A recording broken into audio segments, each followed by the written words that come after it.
using a tomato for? Is my question. Hi guys, hello, welcome to today's video. I've got a very interesting one today and I do want to apologize a little bit because this will be the second time that I have asked you guys questions on like the community tab, like had you answer a poll and then not done the poll. Basically, I asked you guys what I should do for my next 24 hours of reading video, specifically for Valentine's Day, which Valentine's Day has come and passed, so we're also late, but I still wanted to do kind of like a romance themed like 24 hours of reading. And I did ask you guys what kind of theme I should do for that video, and it was a very close call between Why Choose and paranormal romances, which that in and of itself made me very happy because those are like two of my favorite things right now. So I definitely still want to do that video, but I'm thinking maybe I'll do like a week-long reading vlog of like paranormal romances so we can actually like read like a good amount of them, because from your guys' suggestions and then also just ones that I found on Amazon, there are so many that I want to read. But that being said, I also found this while searching on Amazon. The cover and the title of this one very much grabbed my attention because what do you mean? What do you mean, Pounded My Produce? Nowhere in my reading journey did I think I would read something like this, but I just need to know. And originally I just planned to like save it to a list for like maybe I could fit it into a video later down the road, read it in secret, I don't know, just for later. I wanted to save it for later, but as we all know, when you save something to a list on Amazon, it usually suggests you things that are similar to the item. And so these two books also popped up. Bad Behavior, which is basically about a bee shifter, and then Why Cheese, which similarly to Pounded by Produce is a food shifter romance. And yeah, these three books collectively put me down a rabbit hole. And now I have a whole wheel of books to choose from for the next 12 to 24 hours. I don't really know how long this video is gonna go. Originally it was gonna be 24 hours, but honestly I don't know how much of these types of books I'm gonna wanna read realistically. So it might just be like for the day, but either way, I wanted to take you along on the journey with me. That being said, let's kind of go over our choices for our wheel. Again, we have Pounded by Produce, Why Cheese, Bad Behavior. There's also Stuffed, which is a pillow romance.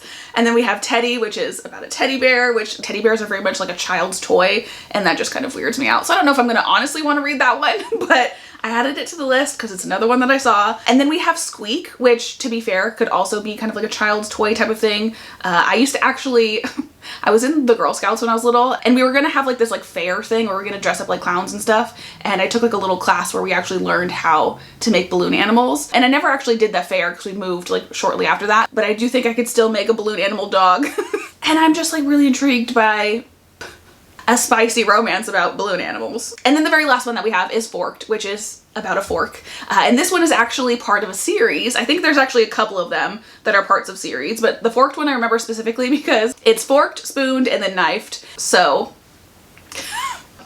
buckle up because this is gonna be a weird one, but I'm excited. So anyway, without further ado, let's go ahead and spin our wheel. That was a shit spin. It's barely moving. Pounded by Produce. Okay, that's actually the perfect start to this because that is the one that brought this whole video, this whole wormhole that I went down upon us now. So let's go ahead and start with Pounded by Produce. Also, by the way, I'm gonna be reading all of these on my Kindle. They're all available on Kindle Unlimited, and we're gonna actually read the synopsis for this too before we like get into the actual book. So again, it's a veggie love tale by G.M. Ferry. A tale of veggies tempted to break their vows. Fleeing a tumultuous past, Emily finds refuge at a kitchen job in a quiet countryside parish. Robert and Laurent are two best friends with a bond that has crossed lines throughout their history, but now walk the straight and narrow, giving their lives to their parish as priests. I've mentioned this before, I'm not a fan of like religious things in books. So the fact that they're priests does kind of like, even though I'm not religious at all, I hate that a little bit, but we're gonna try to move past that. One magical night under the harvest moon, Robert and Laurent experience a bizarre transformation. They wake up as tomato and cucumber. Oh my God, I can't. Emily brings these ripe and juicy I can't! Emily brings these ripe and juicy vegetables into the kitchen, but instead of preparing a meal, she uses them for other, more carnal needs. What are you using a tomato for? Is my question. Emily awakens something inside of the priests, who switch back and forth between their human and vegetable forms. The three find themselves in a steamy entanglement, unable to deny their primal desires. Will they fight their urges or break their vows and alter the course of their lives forever? From the best-selling author of Get in My Swamp, which is actually another book that popped up a lot now I know why. Also, by the way, it is 10:34 currently, so we're basically going to be reading at least until 10:30 tonight as well. But it's very likely that we could read past that slash read into tomorrow, because I definitely do want to read like a good amount of these books, because I'm just so curious, and I don't imagine I'm going to want to like pick these up for any other reason but to just have fun with you guys. Not to say that if you enjoy these types of books that there's anything wrong with that. I don't know that they're my cup of tea necessarily, but who knows? We could be unlocking something new. The dedication says, "To everyone with religious trauma, I hope this helps heal you in some small weird way. Also to Andrew Scott, this is all your fault." Let's get into page number 1.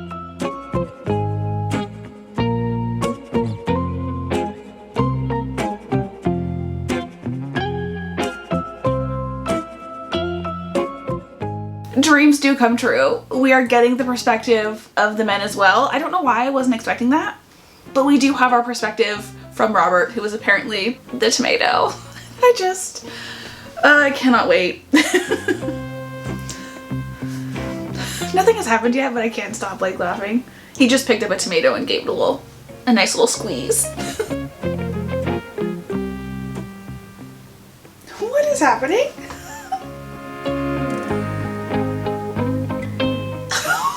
Happening?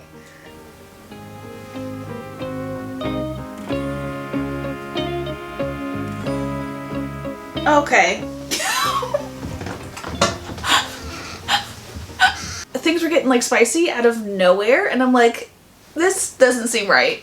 Spoiler, she was having a dream. This video is not gonna be like full spoilers, but I think I'm gonna say a little bit more than I typically say, just because otherwise I feel like what's the fun of this video? And realistically, I don't know if you guys are actually going to read these books. You know what I mean? So that being said, yeah, she was like, things were getting spicy between the two priests and her. Like, she was praying in the church and they like walked in on her. One like unzipped his pants and like opened her mouth and stuff. And I'm like, what is happening? Like, what's happening? For them to be like priests, it was just going really fast. And I was a little alarmed by that, but it was a dream. We're good. Also, on the complete opposite end of the spectrum of that though, there is actually a little bit of some seriousness in Robert's perspective, our tomato. In his perspective, it was talking about his past a little bit with Laurent. I think that's how you say that name. They've basically like grown up together, and in the synopsis it did kind of insinuate that, at least that's how I took it, that they have fooled around in the past. But they haven't really. I'm a little fuzzy on their childhood, but they like shared a bedroom for whatever reason. I'm assuming maybe they went to like some sort of boarding school or something. I don't really know. But Robert was pleasuring himself, and he was trying to be quiet, but then he heard rustling from Laurent's bed, and he looked over and he was staring at him, also pleasuring himself. And then they just continued to stare at each other until they were done.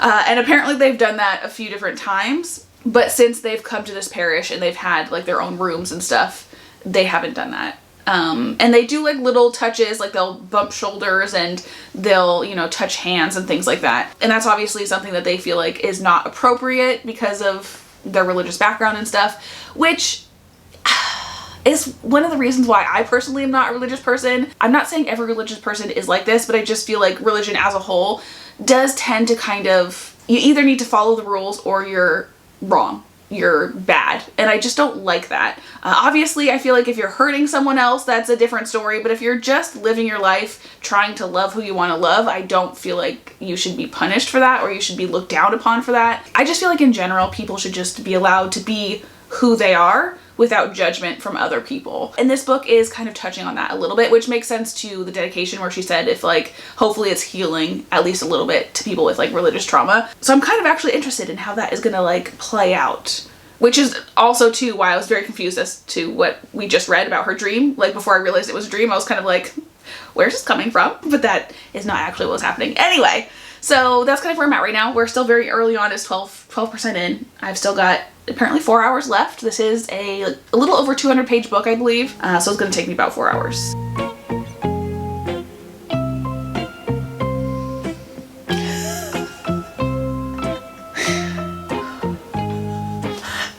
It's happening.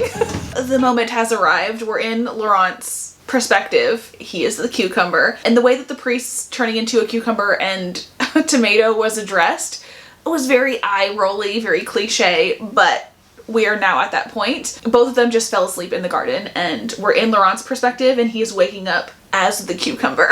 And he actually doesn't realize it yet, but he's just like, I feel heavy, and he's like staring at the sky, and he's saying that like it kind of looks like a funhouse mirror because they were drinking wine the night before. So he just assumes that he's like still kind of like out of it because of the drinking. But he's saying that everything looks like a funhouse mirror because he's like much smaller than everything else. And now the ground is shaking because he's a cucumber, and I'm assuming somebody's gonna be walking into the garden, probably Emily, which is our FMC. My eyes are watering. This is so goofy. I need to read you like a little bit of this. So it says, the ground shakes around me. My mind jumps to the conclusion of an earthquake. I try to push up, but I'm stuck. My body frozen. What kind of wine was that? I didn't think I was that drunk last night, but I'm completely incapacitated. I start to panic, trying with all my might to move as the ground shakes more violently, which would be honestly terrifying. I am super claustrophobic, so that would be literally my nightmare. But knowing that he's like a cucumber just like sitting on the ground and not knowing that he's a cucumber is hilarious to me. But then he gets like picked up by Emily, and he sees his reflection in her eyes and realizes he's a cucumber. And then he also looks over and realizes that, which, how does he have eyes? How can he see? But whatever. He looks over in her other hand, and she's holding a tomato, and he just knows that it's Robert because he can recognize him in any form. And now he thinks he's dreaming. Which, fair, totally fair. Which also too, so she's collecting food from the garden basically is why she's like collecting them. How unfortunate to shift into food. Not that they're actual shifters. Like I read the synopsis and thought that they were just like, they could change into a tomato and a cucumber at will. That's not what's happening here. They basically kind of got, it was almost like a Freaky Friday type of thing. I might as well just tell you. It's kind of like a Freaky Friday thing. Like this lady left on Sunday and was like, tonight is the harvest moon, be careful. And now they are a cucumber and a tomato. But like how unfortunate to change into food, because especially then being the first person that finds them is the cook. Because what if she decided to like chop them up? Exactly. I'm like further down the page and it says, Emily's angelic face appears above me, a large sharp knife in her hand. Oh my god, I was so concerned about living life as a sentient cucumber that I forgot the worst part of all. I'm food. So Emily has just walked into her bedroom with cucumber and tomato in hand, which I understand the cucumber. Why is she bringing a tomato? What are you doing with a tomato? And unfortunately we have switched to her perspective for whatever is about to happen. I was kind of wanting the perspective of either the cucumber or the tomato because how bizarre. But we're back in Emily's perspective, so we'll see how this goes. Emily's perspective was just kind of like setting the scene basically in her room. Now we're in Robert's perspective, which honestly, again, the most intrigued by because like, why? And it's starting off, I'm a tomato. A fucking tomato.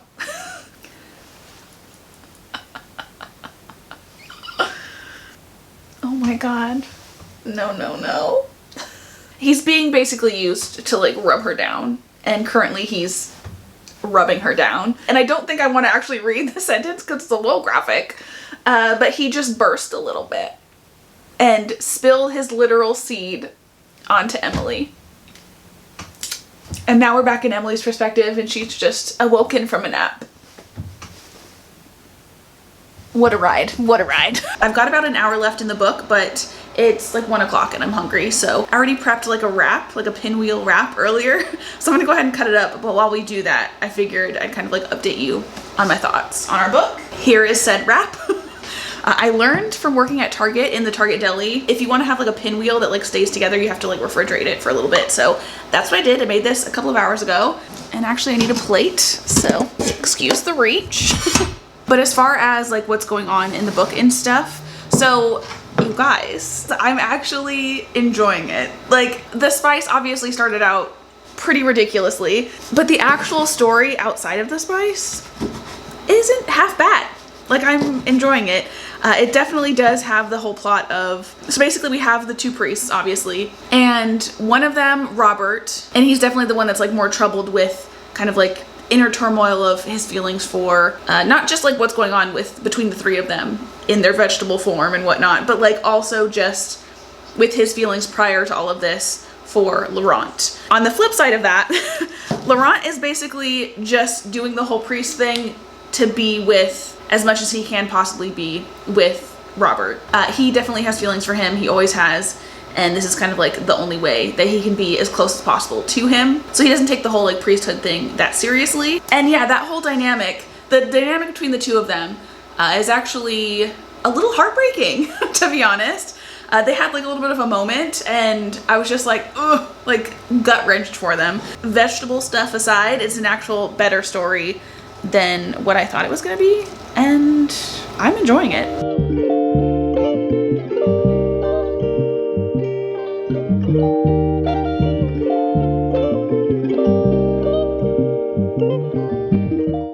I have officially finished Pounded by Produce. The whole process of them kind of like turning into the tomato and the cucumber wasn't like the entire story, like they didn't do it the entire time. And once it did kind of get to that point where they had to like face their feelings and they stopped turning into produce, the author still kept mentioning the fact that like the one that was having the harder time kind of coming to terms with his feelings kept mentioning him being a tomato. And it did kind of make those kind of like more human, more serious times harder to take seriously. And I will say at the very end, like, I mean, the last hour or so, I did get a little like, let's hurry this along, because again, I'm going into these more just like for fun, and the fun had been had and I was kind of over it at that point, even though the book still was good. But again, overall, it was a good time. So those are my thoughts on Pounded by Produce. Now let's go ahead and move on to our next book. Very, very excited. I'm gonna try to give this one a better spin. It still is pretty crap.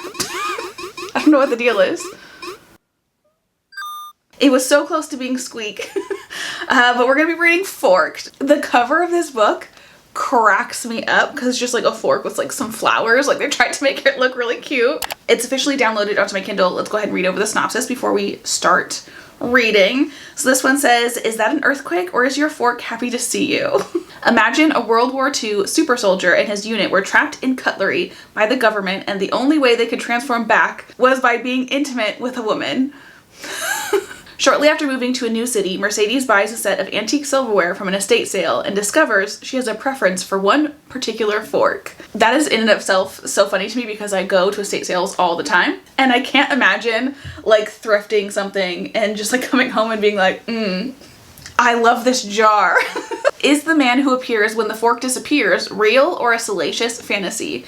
If he is real, is he crazy or could he actually be what he claims to be? Are you open-minded enough to accept him as he is and fall in love with a fork?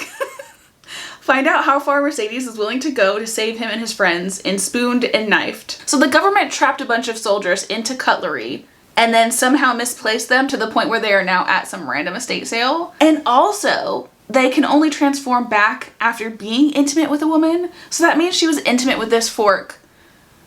I mean, I guess the one girl from the last book was intimate with the cucumber and tomato before she realized that they were people. Anyway, there is our setup for our next book, and there is actually a cautionary warning at the bottom of the synopsis that says, the spicy scenes in this novella are purely fictional. Please do not attempt to reenact any of them at home. Can you imagine? Times hurt. Let's keep the forks on the table where they belong. Good God, man. Let's go ahead and get into Forked, which we're getting Mercedes' perspective first. She's in Providence, Rhode Island, 2024. He's gonna be on his phone. Yeah. It's opening up with her in her apartment building, and there's apparently this guy that she thinks is really cute, and she keeps seeing him, and so she tried to, they were like stuck in the elevator together, not stuck, but they were in the elevator together, and she tried to like ask him out because I guess he goes biking on the weekends, and she's like, I have a bike. Like she really, you know, awkwardly was like, I have a bike, I can get it. Do you want to go for a bike ride with me? And then she kind of kept talking and he kept kind of answering it, but then I was like, oh, I think he's on a call. And sure enough, he was. And then he turned to her and was like, sorry, I was on a call, did you say something? And she was like, oh, I have your mail. And then he's like, oh, cool, sweet. Do you want to drop it off my place? And she said yes. And then that ended with her being like, shit, now I have to steal some of his mail. That was cute. But I'm gonna keep reading and I'll come back to you when something juicy, something forky happens. It's been literally 2 seconds. And yeah, I thought we were gonna like go to the estate sale with her to purchase this silverware set, but she already has it. And she's currently sitting down to eat her dinner, which is just like chicken or whatever, and she's pulled out this fork and is eating with it, and she's talking about how it's like her favorite fork. Which actually, now that I've read the other book, begs the question, if the person that is the fork is kind of like a sentient, if he knows what's going on at all times like the cucumber and the tomato from the last book did, he's just living his life like what, in a drawer all the time, and then against his will is being like eaten on.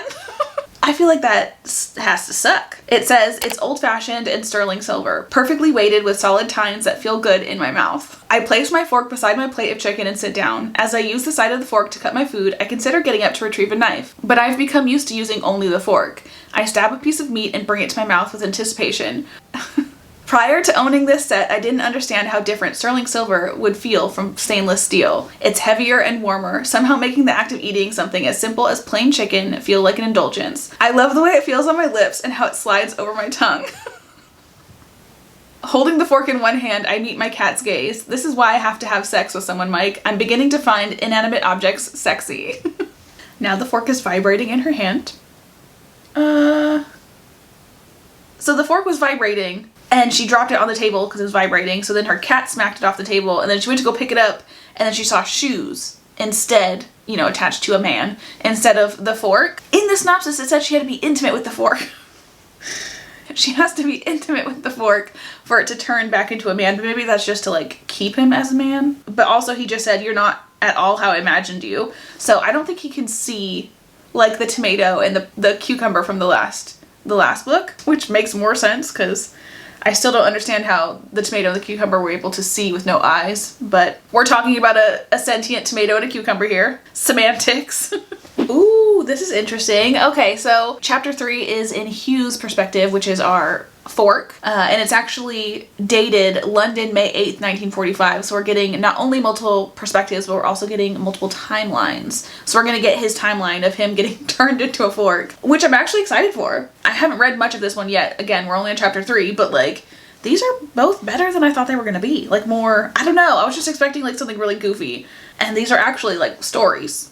I'm like 50% of the way through, and I wanted to give you guys a little bit of an update because my partner's on the way home, and when he gets here we're gonna go to Walmart really quick. The first thing that I want to say is I absolutely love like the humor and the banter in this book. Like the banter between our two love interests is just so good, and it's literally like making me giddy as I'm reading it. So yet again, I am so surprised at how much I'm liking this book, but this one even more so than the last one, and I think that's simply because they haven't really mentioned the whole fork thing that much. I was just kind of like getting really absorbed into the story because he went from being a fork in the very, very beginning to now he's just a human man, and he's trying to kind of like figure out what happened to him back in the day, and then also the rest of his unit, and he kind of has an idea that he is the fork, but this entire time our FMC has just been thinking she's having this like crazy dream, and he's kind of just been letting her think that to kind of, you know, hoping that she would eventually like catch on that this isn't a dream. And so far where I'm at with the book, it's only been one evening, like just now where I stopped, it's the next day, but the majority of what I've read so far has been in one evening, and they've just kind of like been talking. They watched a movie together, and she taught him how to use the internet. She showed him her phone and things like that. He's kind of like getting caught up to speed on things that have happened since he was turned into a fork, but then also intermingled with all of that, we're getting past timelines from his point of view of things that happened like before he was turned into a fork. And basically, the whole fork situation hasn't really been mentioned all that much, so I kind of almost forgot about it, and I was just kind of like, just enjoying the story and reading, and then it was mentioned, and I was like, oh yeah. I have two ways you can think about it. So one, I feel like this whole story revolving around the fact that he's a fork could be appealing, like something different and kind of like shocking to get people to read the book. But at the same time, I actually really like, again, the humor and the writing of this story. So it's almost annoying me that there is that fork aspect to it, because I feel like it's, on the other hand, doing it a disservice, because if I didn't have this idea of this video to read these weird like sentient object romances, I never would have picked this book up.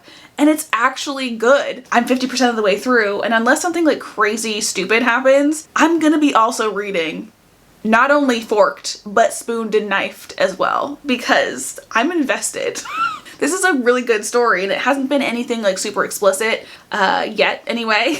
Not that there's anything wrong with that. I do love a good smut book, but the last one did feel very much like the story was an excuse to have spice. And yeah, I'm just really pleasantly surprised by this so far. It's much later in the day. It's actually just after 8. We basically went to Walmart, we came home, ate dinner, kind of hung out a little bit, and I just finished Forked, and it did end up being a lot less spicy than the last one. Like I said, that was basically like a smut book. The story was told so that we could get some spice. This one, the spice definitely was kind of more of an afterthought. And I'm gonna be honest, it wasn't my favorite spice in the world, just because it does have that very specific kind of thing that like irks me a little bit, where the person, our FMC, is a virgin and the first time is just insane. It was a few different like things happening back to back to back that I feel like typically you kind of like build up to, and they're just getting it all done in the first go. And I just feel like that's so unrealistic. Aside from that, like the spice in general didn't start happening until 80% into the book. Oh, I should probably tell you guys the spice rating for each of the books. The first one is probably like a 3 verging on 4, just because there was a lot of it, and there was definitely some interesting things that happened, things that, you know, our main characters were a cucumber and a tomato. And then as far as Forked goes, that one definitely didn't have nearly as much like fork on human action as like veg on human action as the first book. This is such a weird thing to be saying. So for Forked, I would say the spice would be, honestly, I want to say a 2, but it might be 3 if someone's a little more kind of sensitive. Hello, Editing Jensen popping in. I wanted to quickly mention the dedication and like the note from the author for this book, because it made me honestly love this book and this author so much more. The dedication basically talked about how one of her daughters helped her like plot the book, everything except for like the spicy stuff, how her other daughter took photos for the cover, how her husband like lent her mother-in-law's like 1940s silverware set for the actual book, and then how her friends like really rallied around her and never really gave her like a hard time about having a romance involving a fork. And then as far as like the note to the readers, she had mentioned like why she ended up writing this book in the first place, because typically she writes like just regular romances, which I definitely want to check out, like I said. But basically she wrote this book as kind of just a lighthearted book to go into just to have fun and not really take seriously. Before writing this book, she had recently lost one of her siblings and was like having a hard time, and she ended up reading Unhinged, which at this point I feel like the entire universe is just like throwing sign after sign for me to read Unhinged. My friend texted me about it literally right after I talked to you guys about it, because the book mentioned it. I saw it on Amazon when I was picking books for this video, and now in this whole separate books like note to the reader, she's talking about Unhinged. So I definitely feel like I need to read that book, but I also thought it was just hilarious because we had literally talked about it in this video. But she read that book during her hard time, and it made her smile and it made her, you know, have a reason to laugh. And that's basically why she wrote this book, to kind of give that to someone else.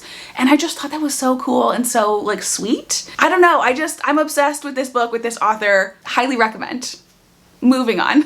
There's my thoughts on those, and I'm pretty sure I said all the rest of my thoughts on Forked in general like earlier in the day when I was like actually reading it more. And with that being said, let's go ahead and pick our next read. Actually, before we do that, I'm gonna like take off the ones we've already read so that we don't pick those ones again.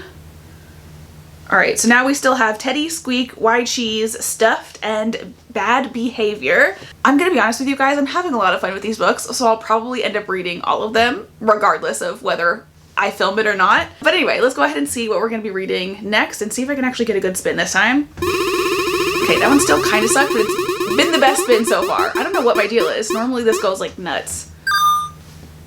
And we got Teddy. Like, I had a teddy bear as a kid, and I loved my teddy bear, but like not in that way, you know? And it just kind of, it weirds me out, to be honest. I don't know why I added it to the list. I probably shouldn't have. And I might honestly respin. Honestly, I kind of just want to read Squeak, and I might just do that. I'm also extra curious about Stuffed for some reason. I think it's like the cover of that one, just, it looks pretty, so I want to read that one. Whereas Teddy's cover honestly looks like a horror book. All you need is like a little bit of blood, or like the teddy bear to be holding a knife or something, and it would be a horror novel. So this one says a paranormal teddy bear stuffed animal romance. How many pages does this one have? If it's kind of a longer one, oh, it's only 112 pages. We'll go ahead and read Teddy. So as far as what this one is about, this one says, Aaliyah, a secretly powerful mage, so this one also has mages in it, that is so random, has always been cautious with her deepest desires. Her most heartfelt wishes tend to come true, sometimes in ways she never imagined. When her long dormant magic surges, it brings her gift from her long distance paramedic boyfriend to life. a giant stuffed teddy bear. Yet this is no ordinary bear. He transforms into a captivating, sensual man devoted entirely to fulfilling Aaliyah's every longing, no matter how wickedly indulgent. Teddy is a story that dives into the uncharted depths of desire, where a woman's fantasy becomes an alluring reality, leading to tantalizing and explicit adventures that push all boundaries. This isn't your typical romance. Reader, beware. So basically her boyfriend sends her a teddy bear and then her magic surges and it turns into another man. So her boyfriend sent her a new man. When Kevin and I went to the grocery store, I ended up getting like 3 different boxes of cereal. I've been watching a lot of reality TV recently, as actually I always do.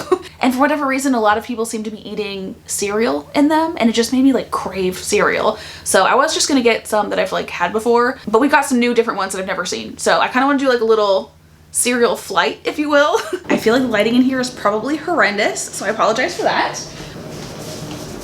But here are the cereals that we got. So we got this one. This one was like super cheap. I think it was like $2.50, and it's Snickerdoodle like cookie cereal. So Snickerdoodles are like some of my favorite cookies. So I figured, why not try them? And also I can already smell like the cinnamon coming off of that. So that's promising. And then we also have peanut butter flavored Cinnamon Toast Crunch. Cinnamon Toast Crunch just in general is one of my favorite cereals. And the fact that it's peanut butter flavored has me very intrigued, because one of my other favorite cereals is like the peanut butter Captain Crunch. So I'm kind of hoping we're going to be combining the best of both worlds with this. And then last but not least, we have strawberry milkshake frosted flakes. It sounds good. I have these little cups that I'm going to put the cereal in. And I'm literally, like I said, going to have a flight of cereals. I'm going to have like a full bowl, but I don't know which one to do. So we're going to have a little tasting menu to decide what we're actually going to be eating. I really love food. And I do also have these little ramekins because I'm going to make a little flight for Kevin as well, so he can try some. I was going to say these smell really good, but they kind of don't. Hopefully these ones taste better than they smell. Ow! And the freaking box just literally cut me. Oh yeah. Oh yeah, babe. Those smell delicious. Okay, I actually feel like I should probably have these ones as my flight because these little bowls are much bigger. And last but not least, we have our Snickerdoodle. And again, I already know that these ones smell good because I can literally already smell it. It just smells like cinnamon. A little cinnamon bomb. These are so cute, and this is literally the most ridiculous thing I've ever done, but maybe not the most ridiculous thing, but in my opinion, these are like also the joys of being an adult. If I want a flight of cereal, I can go to the store and get myself a bunch of cereals, come home and put them in a bunch of little bowls. Oh God. I feel like the milk is like rushing out. Which one do you want to try first? Probably the cookie one, because I feel like that one's gonna taste the worst. It smells the best, to be honest. Okay. So we have our little, I'm gonna spill the milk. We have our little Cookie Crisp first. Snickerdoodle Cookie Crisp. Drop it on the floor. It's not even as cinnamony as Cinnamon Toast Crunch. Yeah, it tastes like Cinnamon Toast Crunch, but like not as good. And it does have that like Cookie Crisp kind of texture and taste, but like cinnamon version. All right, now which one? Let's do this one because I feel like it's gonna get soggy. And we've already kind of like started the cinnamon train. Yeah, it is already soggy. Yeah, okay, so now we're doing the cinnamon, what is it? The Cinnamon Toast Crunch peanut butter one. And yeah, it's super soggy already. It's been sitting for 2 seconds. I think I liked it. It tastes like real peanut butter. Yeah, it's not as sweet. No, it's not sweet at all. Like I feel like they put like the powdered peanut butter on the outside. Last but not least, strawberry milkshake frosted flakes. Tastes alright. I'm honestly not really getting that much strawberry flavor. It just tastes like, well, it does taste a little bit like strawberries, but mostly just like regular frosted flakes. Honestly, the $2.50 Snickerdoodle cereal is my favorite. And that was kind of like a, we're just gonna get it because it's cheap. So that being said, I'm going to pour myself a full bowl of this guy, and then we'll start our book. Cereal has been acquired, and also I felt it necessary for an outfit change. Mostly because I just wanted to be more comfortable, but then also as I was looking for something more comfortable, I remembered I had this teddy bear sweatshirt, and since we're going to be reading Teddy, I felt it would be very much on brand. And I'm going to guess just from this dedication that although this is only a little over 100 pages, that it's going to be very spice filled, because the dedication says, to all the kinky whores and sluts who have ever done some sketchy things they would never admit in the light of day to get themselves off, ... Teddy's got you, baby. Also, like, the list of what to expect adult-wise in this book is mighty long. We do have a content warning kind of like page, but like down here it kind of starts with the, you know, spice stuff and then continues on to the next page. So, oh, and I just saw one that was a little alarming. The majority of it is actually not really too crazy. Like, I've read other things very similar, but one of them, this will be a first for me. So let's get into it. The chapter titles have little teddy bears at the top. That is adorable. Now I just have to figure out how to eat this and read at the same time. Can we balance on my leg? Yes, we can.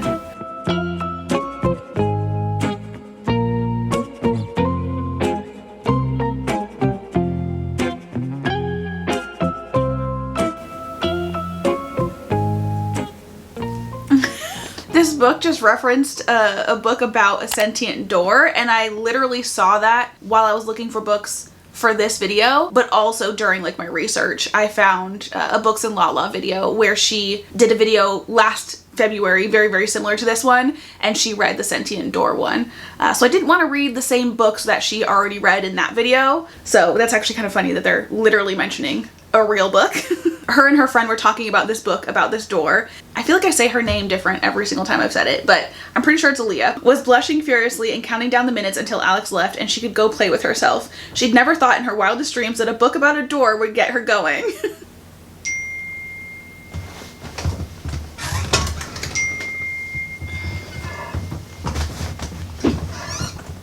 I'm 20% of the way through this book, and this one is definitely how I thought the other ones were gonna be as well. This one is very smutty, for lack of a better word. She's already had like a video show of sorts with her boyfriend, and then she's had 2 teddy bear sessions at this point.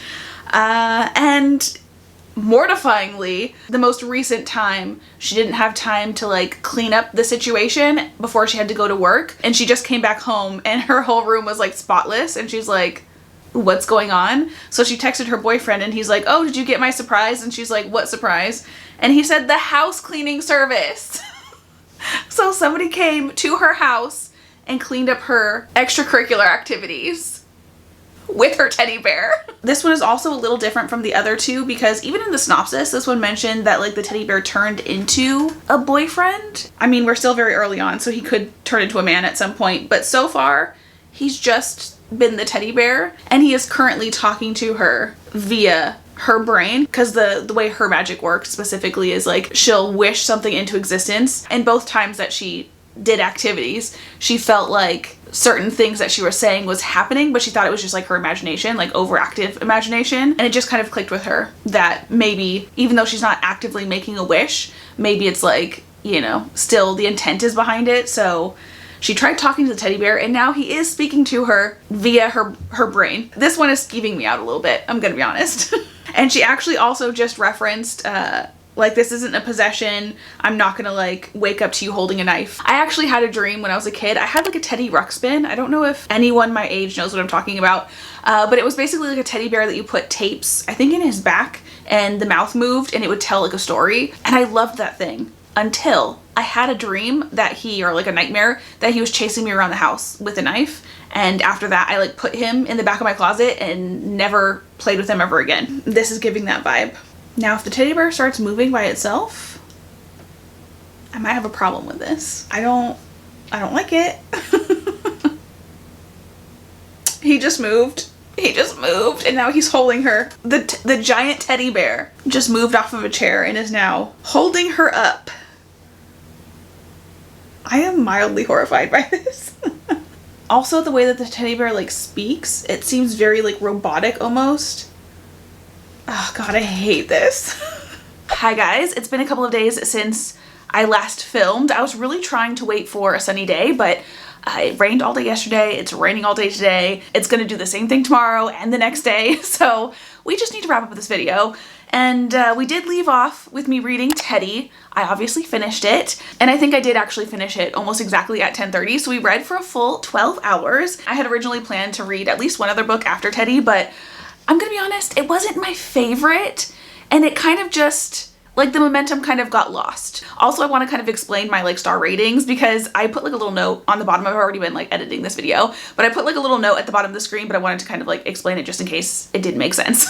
I am not comparing these books to kind of like the general population, if you will, of the books that I have read. I'm literally just rating them as if they're their own kind of little group. So for example, Forked, I gave like 4 stars. It wouldn't be comparable to a 4-star like fantasy romance that I typically read. Those are obviously going to be much better, but like as far as like these 3 books go, I definitely think it deserves a 4. It was really good, that kind of a thing. I hope that makes sense. And speaking specifically on Teddy, I think I would give that one probably like a 2-star rating. It wasn't really for me, and I knew that going in, but I was gonna obviously keep an open mind because that's what I did with the other 2, and I ended up being like pleasantly surprised.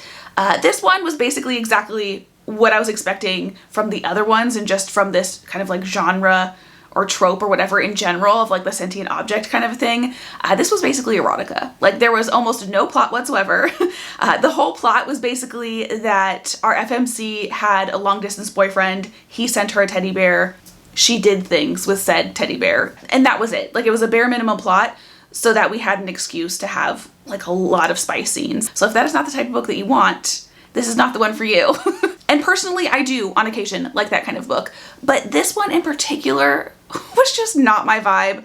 As I mentioned kind of like earlier before we even started the book, the whole concept of it being a teddy bear kind of like weirded me out. But then as you saw when I actually started reading it, it kind of creeped me out because of the fact that it's this like 4-foot teddy bear, and he starts kind of talking to her and then slowly starts moving. Like as a kid, the whole like concept of like Toy Story was literally so scary to me. I liked the movies, but like the idea of my actual toys like coming to life freaked me out. So the fact that her teddy bear is like actually moving and talking to her, no thank you, ma'am. No thank you. And then also too, to make it even kind of like creepier, the dialogue for the teddy bear seemed very like ChatGPT. It felt very AI, and not that the author was using AI, but just like the way that the character was talking felt like that, and it weirded me out. The whole thing weirded me out. And then as far as our spice rating, I definitely gave it a 5. There's a lot going on in this book, like so much stuff. Yeah, literally the only thing that I can think of that didn't happen in this book was like multiple partners. And that's actually one of my favorite things. So yeah.